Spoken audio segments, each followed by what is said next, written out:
Menteri Keuangan Purbaya Yudi Sadewa melaporkan perkembangan terkini ekonomi Indonesia, termasuk pembenahan kinerja Bea Cukai dan Pajak, kepada Presiden Prabowo Subianto.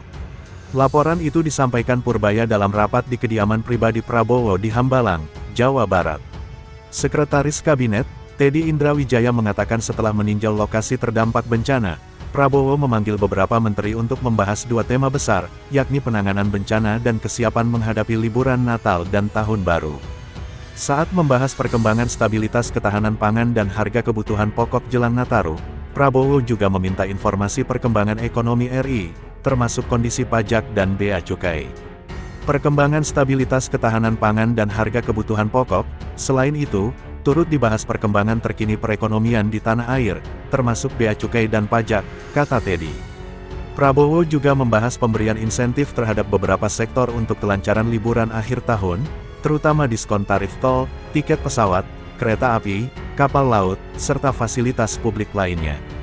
Purbaya sempat mengungkap ancaman pembekuan Direktorat Jenderal Bea dan Cukai, hingga merumahkan 16.000 pegawai bukan perintahnya. Ancaman itu akan diterapkan jika dalam 1 tahun kinerja Bea Cukai tak kunjung membaik. Purbaya mengaku perintah pembekuan hingga merumahkan 16.000 pegawai bukan muncul darinya, melainkan perintah dari atasan. Sebagai informasi, dalam sistem pemerintahan Indonesia, Menkeu bertanggung jawab kepada Presiden. Kita kasih waktu setahun untuk betulin, kalau enggak, 16.000 pegawai kita rumahkan, bukan dari saya tuh, dari bos di atas, kata Purbaya.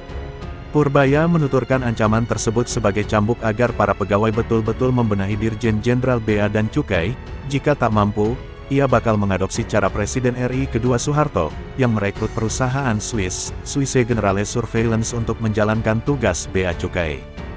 Jadi saya pakai itu untuk pecut Bea Cukai supaya bekerja lebih baik untuk perbaiki kinerja, supaya kita tidak perlu lagi menyerahkan ke asing, masa negara kita nggak mampu, ujarnya. Ia mengakui saat ini masih banyak kebocoran dalam pelayanan dan pengawasan ekspor yang dilakukan Bea Cukai. Purbaya menceritakan temuannya ketika sidak ke pelabuhan.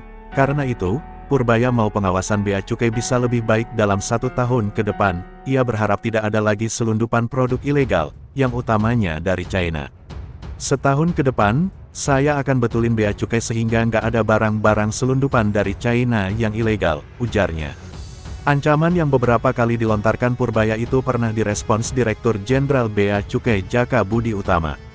Jaka yakin instansinya bisa berbenah dan segala upaya pembenahan itu bisa selesai pada 2026 alias dalam jangka waktu 1 tahun, sesuai ultimatum Purbaya. Optimis, harus optimis, kalau kita nggak optimis, tahun depan kita selesai semua, apakah mau Bea Cukai ataupun pegawai Bea Cukai dirumahkan dengan makan gaji buta saja itu? Tentu tidak akan mau, ucap Jaka usai pemusnahan barang kena cukai ilegal di kantor wilayah Bea Cukai Jakarta. Upaya perbaikan akan dimulai dari kultur kerja Dirjen Jenderal Bea dan Cukai. Jaka juga mendorong peningkatan kinerja para anak buahnya yang ditempuh melalui pengawasan ketat di pelabuhan dan bandara. Ia berjanji memperbaiki semua pelayanan untuk masyarakat. Mungkin image di masyarakat bahwa Bea Cukai adalah sarang pungli itu sedikit demi sedikit kita hilangkan. Kami memohon dukungan dari masyarakat untuk mendukung bagaimana kita ke depan menjadi lebih baik, imbu Jaka.